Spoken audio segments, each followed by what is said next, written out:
Hello to everybody. You're in the trenches with Dave Lapham, brought to you by First Star Logistics. As always, we're emanating from those studios that they provide for us, which are second to none. How about just a quick thought or a few quick thoughts? I'm never good for a quick thought about the Denver Broncos game.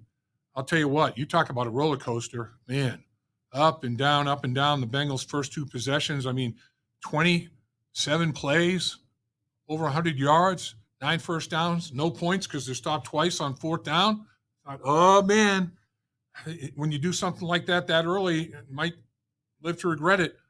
But they overcame it. This team showed a lot of intestinal fortitude. They were definitely gritty. They came back and won that football game and hung 30 points on the Denver Broncos in so doing. Denver Broncos were a top 10 defense in every significant category.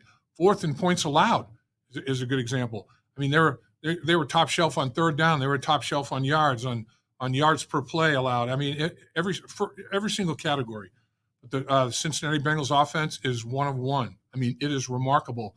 When you have number 9, Joe Burrow at quarterback, number 1, Jamar Chase, and number 5, T. Higgins at receiver, it's the best trio in the National Football League.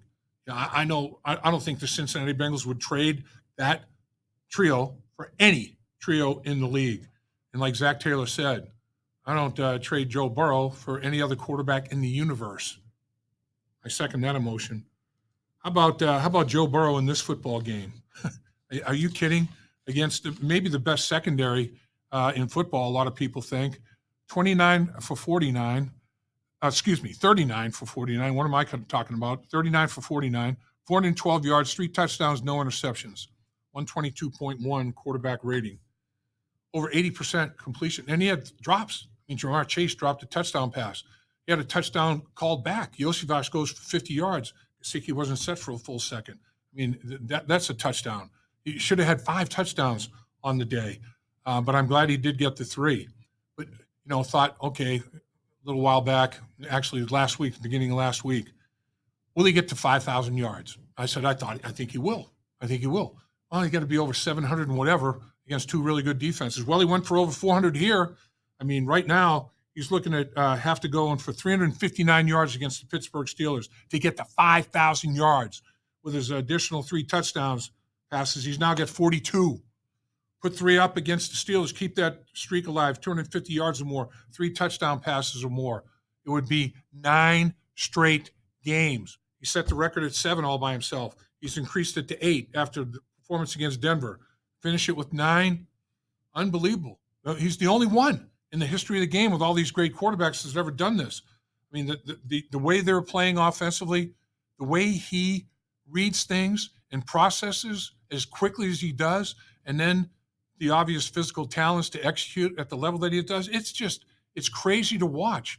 And now the Bengals are playing 8 o'clock on Saturday night against the Pittsburgh Steelers because the networks want the whole nation and the whole world to see it. They know what they're looking at. This football team is dynamic. It's incredible.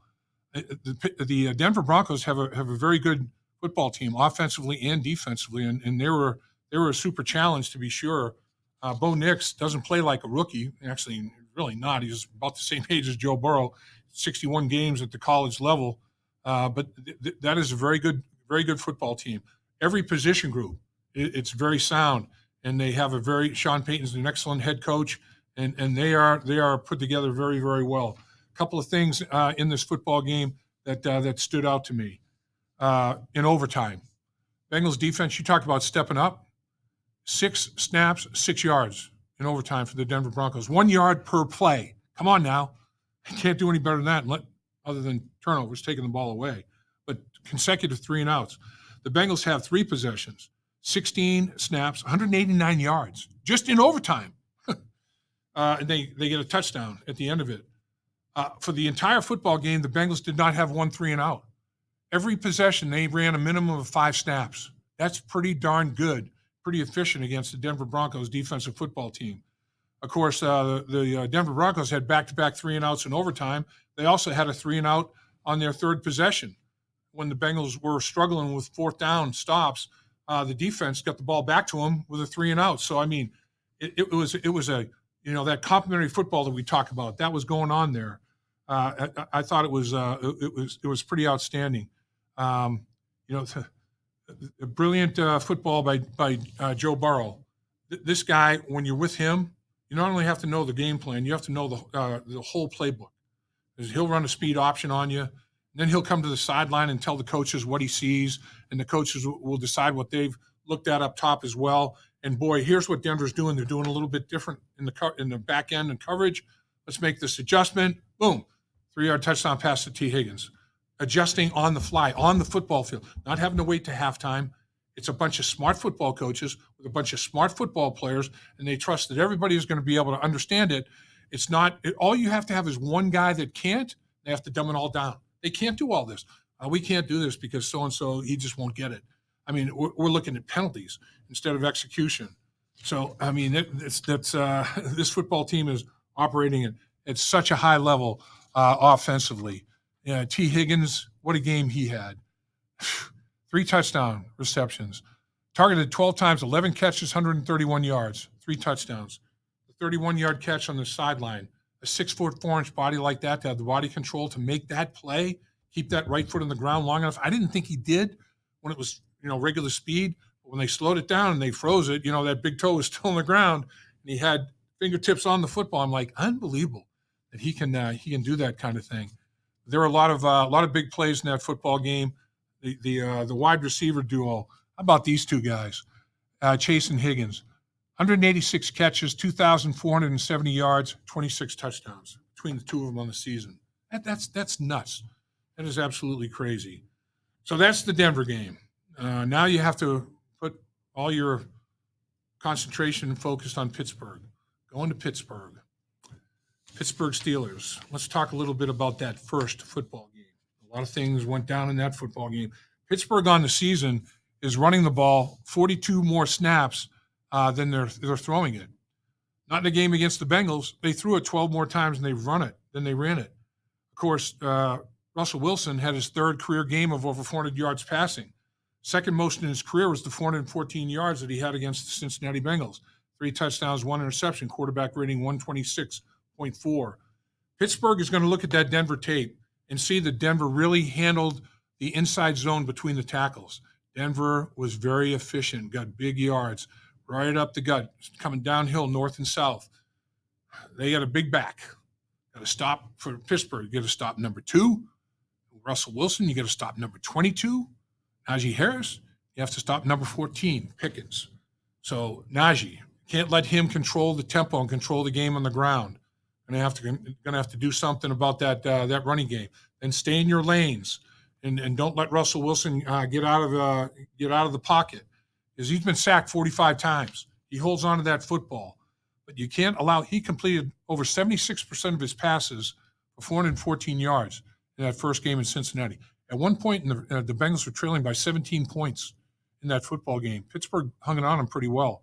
It ended up being a tight football game, a 1-score game, but early on, Pittsburgh had full control of it.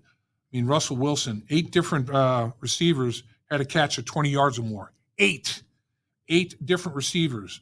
10 had a catch of 10 yards or more. I mean, he attacked all quadrants of the football field. He multiple targets everywhere on that football field.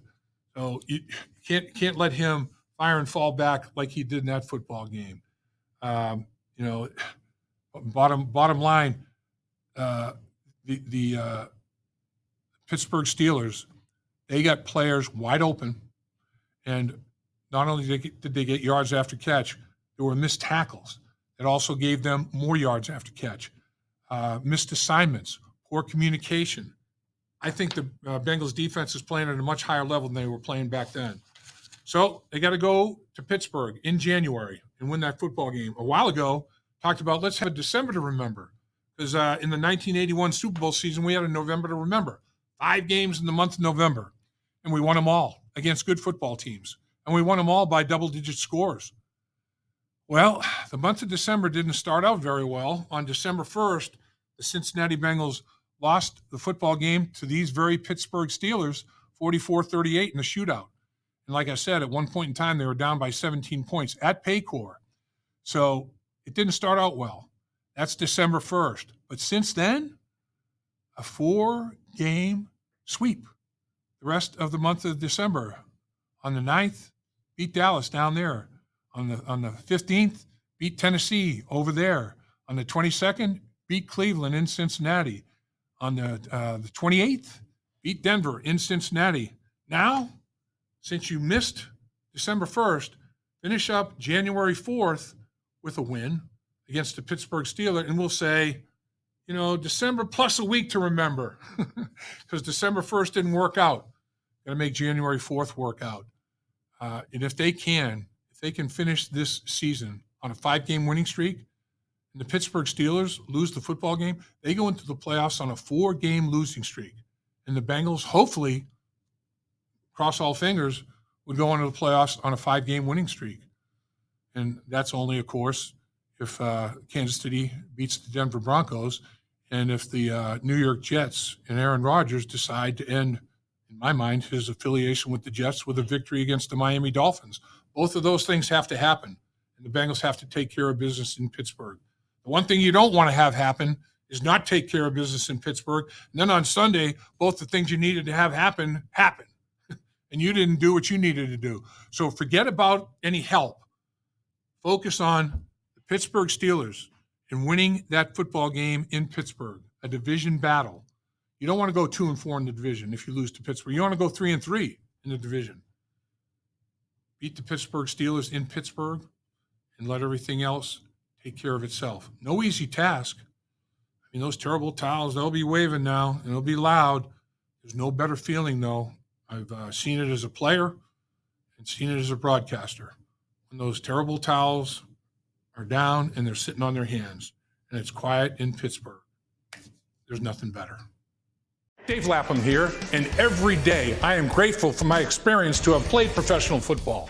As a player, I realized self-motivation, leadership, and appreciating your teammates are key. At First Star Logistics, you can use those same attributes to create the life you want for you and your family. Build your future by working hard like I did. You'll see results both on and off the field. Call First Star Logistics today and be part of our winning team. Opportunity knocking.